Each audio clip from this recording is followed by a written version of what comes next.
Hey Jews, we're going to continue learning the book of Esther. We're almost done. We're at the end of the book, and I really feel like this year I understood different things. I understood a lot of different things that are helping me kind of like I can relate them to our reality right now. I can relate the story of Purim, how it may be, if it was retold in our times right now, the things that are similar and the things that, I'm hopeful still for, that we will all come together in the same way that they came together in Purim at that time, in our time. I'm hoping that enough Jews will come back and fast at the Fast of Esther on March 13th, the 13th of Adar. And we could literally get the redemption because we are at the end of time. And everything that happened up until now is very interesting because in a way it fits also into the story of the book of Esther. And that is why, again, reading it with the Ma'amlaz, with the commentary that they give, all of the compiled information about, a deeper understanding of this story. And having all of that extra understanding is helping us connect the message, because also what's different from last year, what I didn't understand last year that I understand this year, are two things. One, I really have, like I said, contemplated our experiences over the last few years with COVID and with October 7th. And I also learned a lot more Torah than I did last year, so I have a wider base. For example, I read the book of Esther, book of Ezra, which tells about after Purim, how they went back to the Holy Land of Israel and built the second temple. And then by reading this, the book of Ezra, I understood how, I always thought like it's very important to understand the depth of the Torah. But the fact that Ezra in the book made sure that everyone understood, and then again, the whole thing about translating that into Aramaic when they had only been gone 70 years made me really think about time in a different way.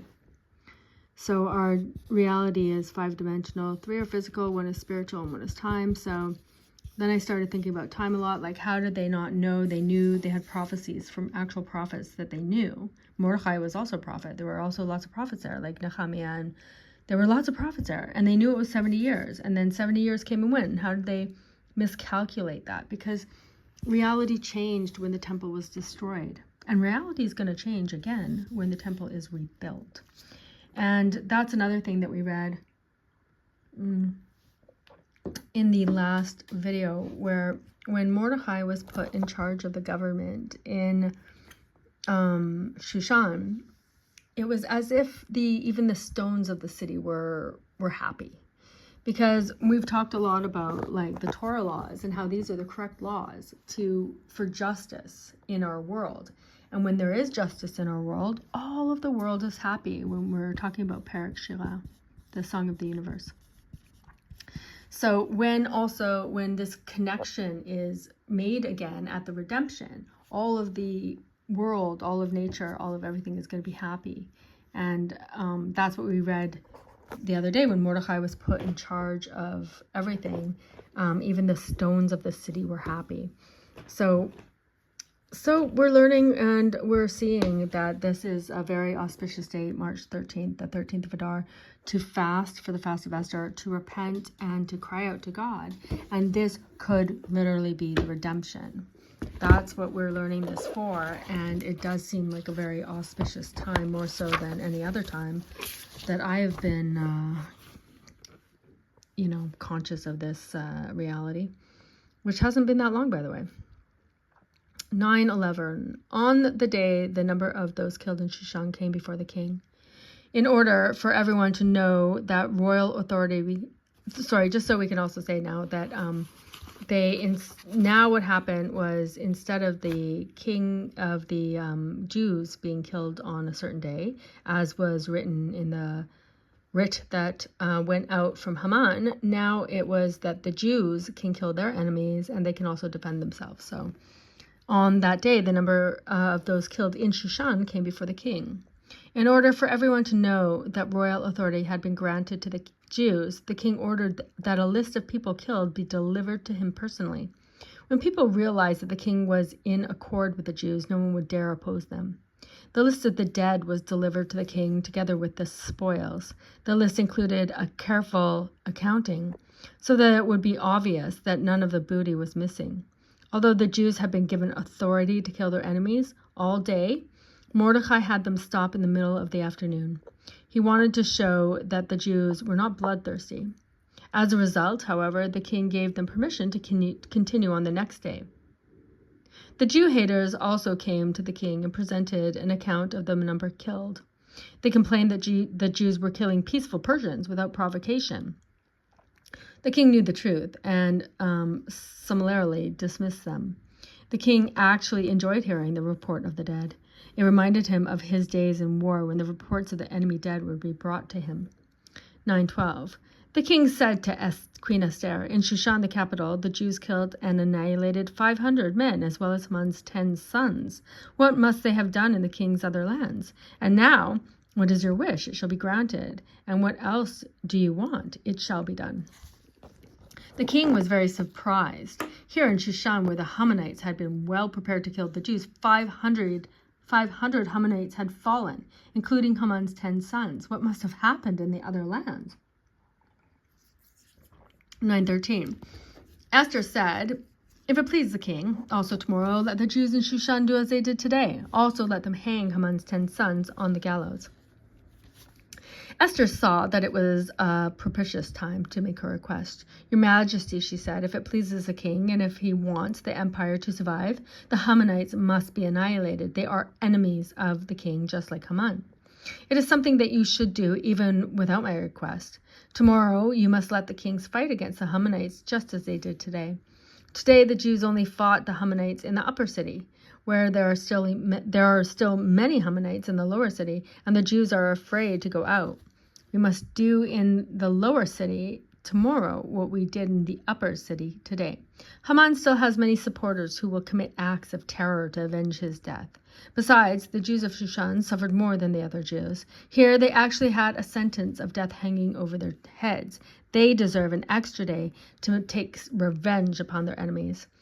I also request that Haman's sons be hanged on the same gallows upon which Haman was hanged. You yourself left his body hanging there for the past 2 months, and now it would be fitting to hang his sons next to him. 9:14. The king ordered that it be done, and the decree was proclaimed in Shushan. They also hanged Haman's 10 sons, and the king actually gave Esther more than she had requested. He issued a proclamation on the 13th of Adar that on the next day the Jews would be ready to take revenge from their enemies. He also ordered that Haman's 10 sons be hanged on that day. This would dishearten the Hamanites, and they would see that the king was completely on the side of the Jews and was not merely being influenced by Mordecai and Esther. A decree was also issued in Shushan that no one may lift a hand against a Jew. The Jews had full authority to kill anyone who stood against them. Still, there were 300 men who were so determined that they attacked the Jews and were killed. Although the Jews had royal permission to hang Haman's sons, they were afraid of a surprise attack by the Hamanites. It was not until the king's decree was publicized that they gathered courage to hang the bodies of the Haman's sons. 9:15. The Jews in Shushan also assembled on the 14th day of Adar and killed 300 men in Shushan. The spoils, however, they did not touch. Haman's wife Zeresh fled with Haman's 70 remaining sons, and they were finally forced to live on charity. Haman's son, Shimshi, the scribe, was killed by the sword. Many of Haman's other sons were killed. Among the 300 on the second day, nothing was left of Haman and his large family. What Haman had planned for the Jews had become his own end.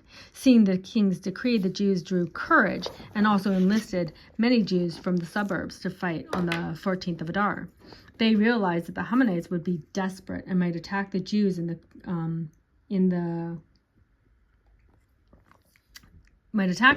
outlying suburbs if they were not brought into the city. The number of persons killed in the second day was considerably less than the first. Many Hammonites remained in hiding the second day after hearing the king's second decree. Still, there were 300 diehard Hammonites who desperately attacked the Jews. These were Amalekites who wanted revenge for the ones who had been killed on the 13th. 9, 16, and 17. The other Jews in the king's lands assembled and defended themselves and rid themselves of their enemies. They killed 75,000 of their enemies, but they did not touch the spoils. They did this on the 13th of Adar and rested on the 14th, making it a day of feasting and joy. In the outlying provinces, the danger was much more acute. The Jews lived in open cities where enemies could attack from without as well as from within and could easily outnumber the Jews. In these provinces, the Hammonites did not fear Mordecai as much as they did in Shushan. The Jews in these cities did not have the support of the ministers and the king's armies. 75,000 of the Hammonites were ready to fulfill Haman's decree. They were mostly Amalekites, and they were ready to exterminate anyone who could possibly be called a Jew. As much as they had hated the Jews earlier, they now sought revenge for Haman's death as well. The Jews organized and came together in perfect unity. Every Jew was willing to lay down his life to defend his neighbor. Before facing their enemies, they prayed to God and repented all their past misdeeds. God heard their prayers, and he stood by their side to protect them. This was not like Shushan. In the outlying provinces, the Jews were literally fighting for their lives. Where the Jews had previously been downtrodden, they were now at ease. Even many Jew haters joined the Jews in killing the 75,000 Hammonites. It was largely the result of their former enemies' actions that the Jews were now able to rest. In Shushan, the Jews needed 2 days to rid themselves of their enemies, while in the provinces 1 day was sufficient. Shushan was the center of Hammonite activity, and many of them held high government positions. 2 days were therefore required to break the movement completely. In the other provinces, however, the Hammonites were in the minority and could be overcome in a single day. The miracle was actually on the 13th, and this should have been the day on which they made the festival. On the 13th, however, they were still afraid that their enemies would attack them on the next day. Because they were able to rest on the 14th, the miracle was then obvious. This day was therefore their day of celebration. The 14th was truly a day of feasting and rejoicing. Until then, the Jews were in terror, hiding from their enemies, broken and dejected. Now that they were triumphant, they rejoiced and feasted with song and hymn to publicize the great miracle. 9, 18, and 19. The Jews in Shushan gathered on both the 14th and 15th, and they rested on the 15th, making that day one of the feasting and joy.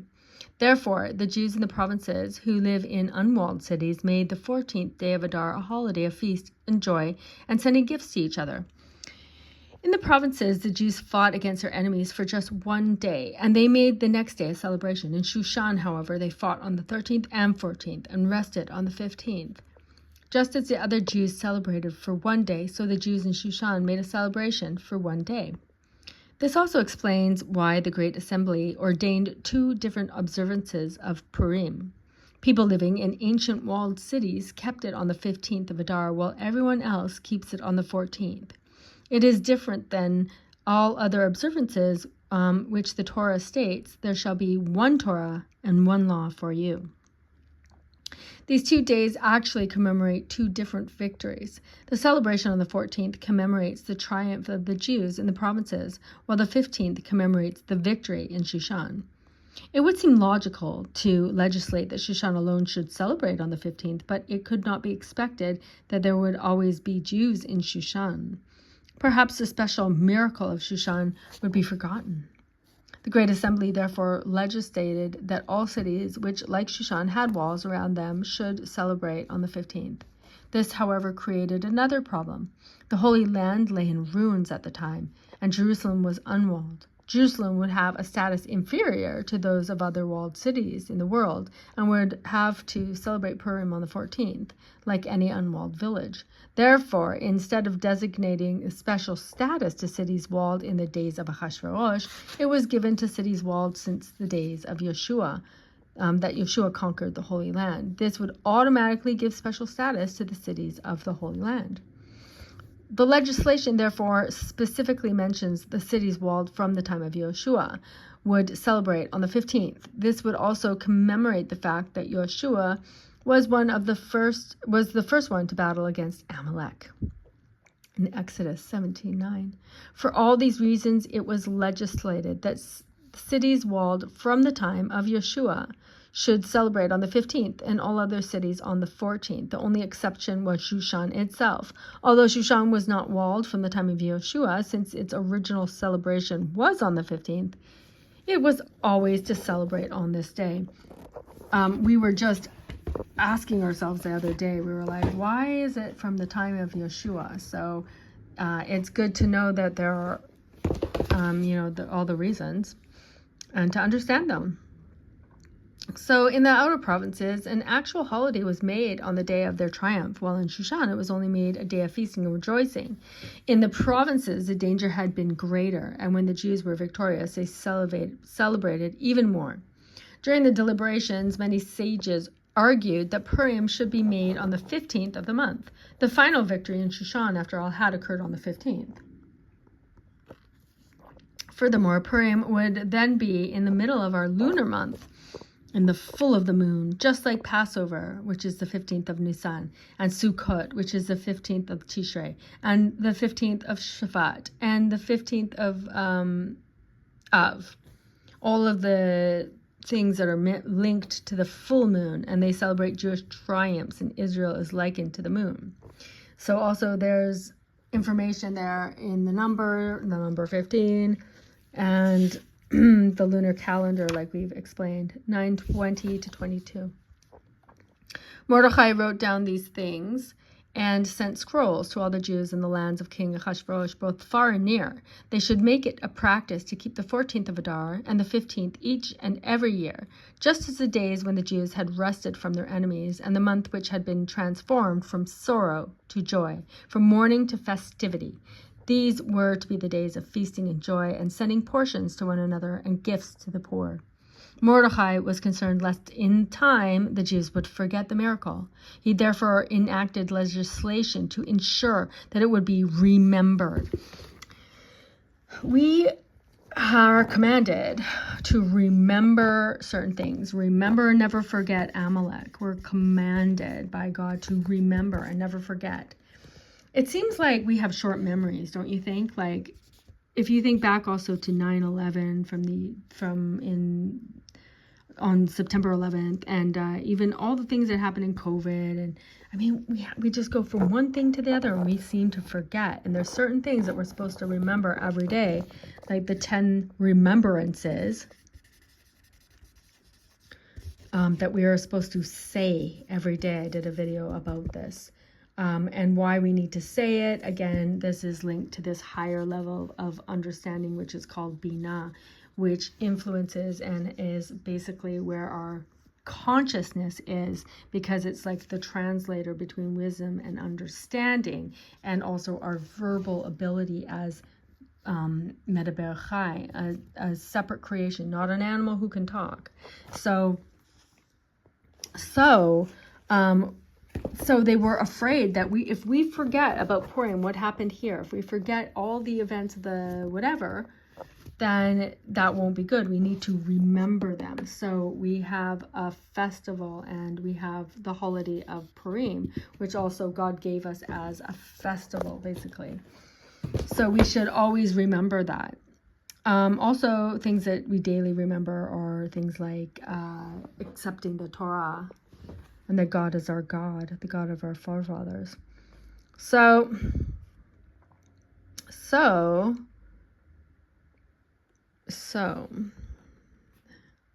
the Jews realized that they had merged from mourning to festivity. The 7th of Adar was the day on which Moshe had died, and his 7 days of mourning had ended on the 13th. From the period of mourning for Moses, the Jews would now emerge into a time of unparalleled festivity. Normally, no good comes from overindulgence in food and drink.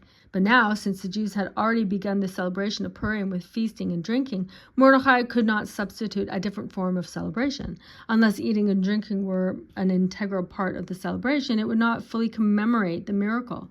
But Mordechai and the great assembly legislated that this feasting should be accompanied by other observances, such as reading the Megillah. Torah itself, sending Torah study, sending portions to one's friends and gifts to the poor. The feast itself then becomes a precept. At no other time of the year are so many good deeds done and so many charities distributed. At the time, 3 specific observances were legislated. One is feasting. 2 is feasting and drinking became the integral, feasting, sending portions to one's friends, and giving gifts to the poor, right? So, mishloch manot, gifts, and charity to the poor. And you should learn about those and do them. So there's 3 things that we have to do for Purim. After we fast. So we do the fast first. And then the next day we have Purim, which is feasting. Gifts, mishloch manot, which usually consists of at least something you can readily eat, and readily drink. So it's not just a gift like, a shirt or socks or something. It's actual, like a food basket. And then charity to the poor, that's something else. It's forbidden to, so at this point, feasting and drinking became an integral part of the Purim celebration because the most important events in the Purim story occurred during the drinking parties. Vashti was killed at such a party. Haman sealed the decree against the Jews at a drinking party with Achashverosh, and Haman's downfall came at Esther's drinking party. It is forbidden to add any festivals to those actually mentioned in the Torah. Therefore, Mordechai refused to legislate that Purim be an actual festival, as it had been observed by the Jews in the provinces. This would mean forbidden work, just as on festivals prescribed by the Torah. Instead, he allowed work and business, but instead legislated 2 other observances, the sending of the portions and the giving charity to the poor. The observance of sending portions celebrated the victory. In those days, it was custom for soldiers returning from war to send gifts to their friends and relatives in celebration of their survival in battle. This was commemorated with the observance of sending portions. At that time, the danger was equal for all, rich and poor alike. The poor, therefore, must have also celebrate the miracle, but they often have nothing with which to celebrate. Mordechai therefore legislated that gifts be given to the poor so that they would have enough for a festival meal. There should not be any situation where some people are happy and some sad. Purim would be a day when rich and poor Jews could be happy. The first observance of Purim is the feast. This should take place during the day. At the feast, one should drink more than usual so as to feel the happiness of the day. Sharing one's bounty also increases one's joy. Therefore, one must give portions of food to one's friend and acquaintances. The preparation of the portions and the involvement in sending them through the messenger adds to the festive atmosphere of the day. You should actually go and read the laws of Purim regarding messengers, and so forth. In order to fulfill this precept, one must send at least 2 portions of food to at least one friend. Like we said, something that you can eat and drink. And the observance of gifts to the poor requires a gift to at least 2 poor persons on Purim. And I guess we'll stop there and do the rest another time. So it became a holiday, and we are told by our sages that this holiday, unlike a lot of the other holidays that we celebrate, that we will not celebrate when we get redeemed, when we have the temple. Purim we will celebrate, because in Purim time we realize and we accepted again the Torah from all of our hearts and all of our souls. We did it on a different level than the first time, and I guess we can look around us and see the similarities between Purim and our current time, and we could do the same thing and get the same results. So again, March 13th to 13th of Adar, the fast of Esther, and then Purim the next day, feasting, giving gifts, and charity to the poor.